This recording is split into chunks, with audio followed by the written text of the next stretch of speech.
Hello tout le monde, donc bienvenue dans cette nouvelle vidéo sur ma chaîne. Donc cette fois-ci, je vais vous parler des Octamousse.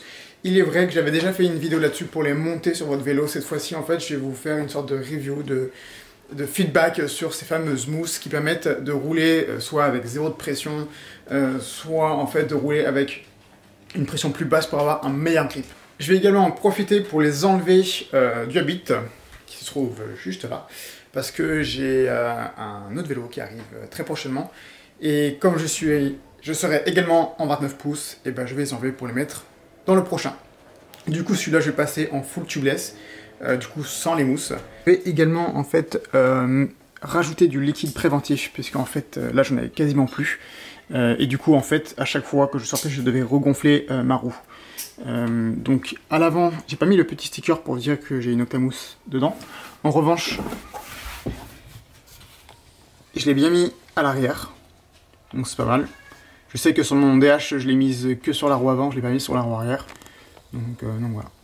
Du coup, là je pense que j'ai tout. J'ai la pince pour enlever la valve. Je mets un petit truc d'obus dedans. J'ai ma valve. C'est une valve Octamousse, donc je vais pas en avoir besoin. Et justement, il me faut mes anciennes valves. Alors ça, c'est vachement important. Lorsque vous prenez des Octamousse, faites super gaffe à bien prendre les valves spéciales tubeless Octamousse. Vous pouvez le voir. Là, vous avez une valve Octamousse. Et là, vous avez une valve, je sais pas quel modèle c'est, mais c'est une standard. Donc la valve Octamousse, vous allez avoir des trous sur les côtés, qui sont ici. Alors qu'une valve normale, vous allez avoir le trou en dessous. Sur ce genre de modèle-là, l'avantage, c'est que vous avez une sorte de rabat ici, pour en fait éviter que lorsque vous allez mettre de l'air dans votre roue, ça va venir mettre en pression la mousse Octamousse contre votre jante. Ce qui se passe, c'est que si vous avez une valve qui est toute plate, comme ça, avec juste un trou dedans, en fait, l'Octamousse va venir mettre en pression le trou, enfin, il va venir boucher le trou.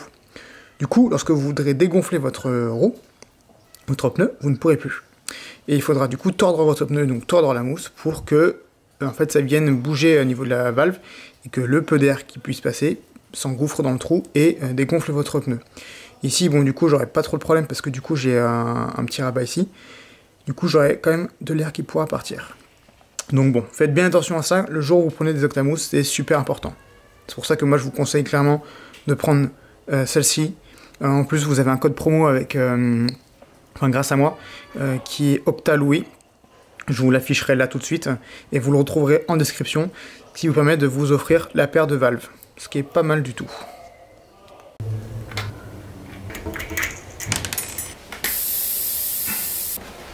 Sur cette étape, pour vous faire gagner du temps et éviter de vous mettre en colère, je vous conseille de déclipser les deux parois du pneu et dans un second temps de prendre un démonte-pneu pour venir enlever l'une des deux parois hors de la jante pour du coup accéder à l'Octamousse.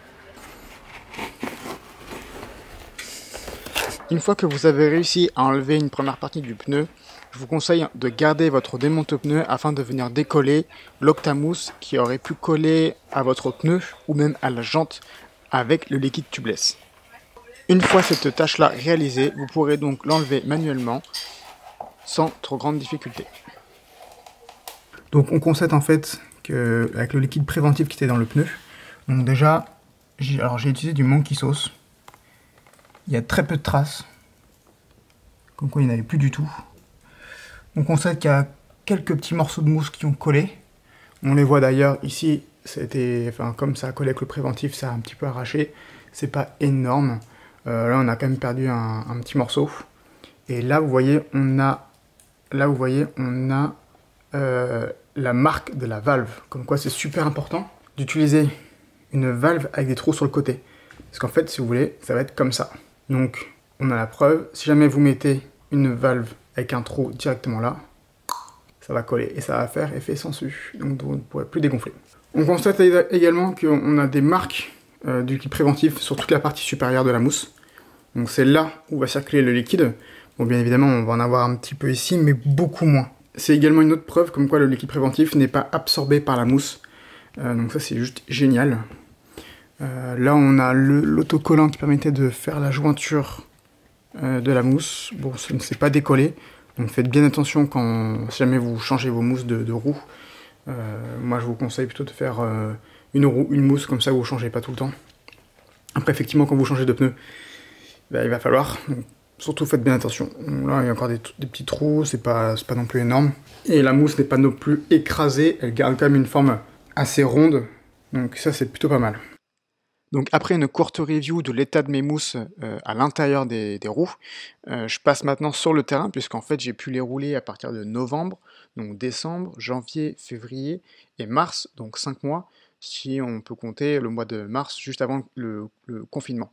Du coup, j'ai pris l'exemple de Grasse, qui est un très bon exemple, puisque lorsque je l'avais roulé avec le premier dash, sur les grosses marches juste après le road gap, j'avais déjà entendu ma jante qui cognait le bitume. Donc ça faisait clang, clang, clang sur les premières.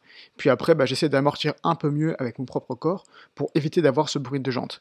Effectivement, le truc, c'est qu'il faut savoir mettre la bonne pression dans le pneu pour avoir quand même un certain bon grip sur les virages, parce qu'on est quand même sur du bitume ou des pavés, donc on peut vite glisser, mais également la bonne pression pour que lorsqu'on arrive dans les marches, il ne faut pas qu'on ait la jante qui vienne cogner le bitume à chaque impact. Ensuite, comme second exemple, je vais prendre par exemple celui-ci de Morzine où il y a pas mal de racines. Nous, en Ile-de-France, on a quand même des racines de la caillasse, bon, pas autant qu'ici comme dans la vidéo, mais par exemple, ça m'a bien aidé. Contrairement lorsque j'étais au Luran, carrément en tubeless avec le DH, où j'ai déjà entendu ma jante faire clang clang contre des cailloux et quelques racines. Du coup, comme je l'ai dit précédemment dans la vidéo, je repasse le Habit en full tubeless, donc sans les mousses, puisque c'est le vélo qui accueillera les mousses Octamousse. Étant donné que j'irai également avec celui-ci en montagne, et non pas le Habit, et que du coup il restera en Ile-de-France, je trouve qu'il est également plus intéressant de venir mettre les mousses dans des roues qui iront côtoyer la montagne, donc racines et pierres, plutôt qu'un vélo qui sera cantonné à l'Île-de-France.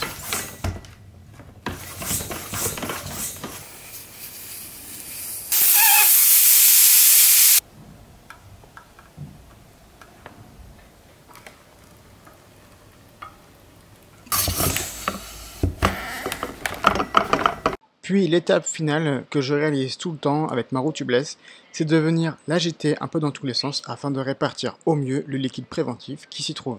Et voilà, là j'ai enlevé du coup les deux Octamousses, enfin en réalité il y en a une qui est enlevée et l'autre qui devra être enlevée. Sauf que je vais pas le faire en vidéo, mais vous avez compris, j'ai déjà fait une fois, il faut juste y aller tranquillement, un peu de patience. C'est pas si évident que ça, mais c'est pas non plus surhumain, vous pouvez y arriver, il n'y a pas de problème là-dessus. N'ayant plus de batterie dans mon appareil photo, je fais une petite voix off sur ce shot filmé en drone. Du coup, vous ne devriez pas avoir trop de mal à les enlever. Si jamais vous avez un quelconque problème, n'hésitez pas à me l'écrire en commentaire et j'y répondrai. Vous avez également, je pense, un bon avis pour savoir ou non si vous devez les acheter ou si vous avez envie de les acheter. Dans cette vidéo, je vous ai donc donné mon avis tout à fait personnel en post-utilisation de 4 à 5 mois. Si tu as aimé la vidéo, n'hésite pas à mettre un like ou carrément la partager. En attendant, je te souhaite un bon week-end et à bientôt pour une prochaine vidéo.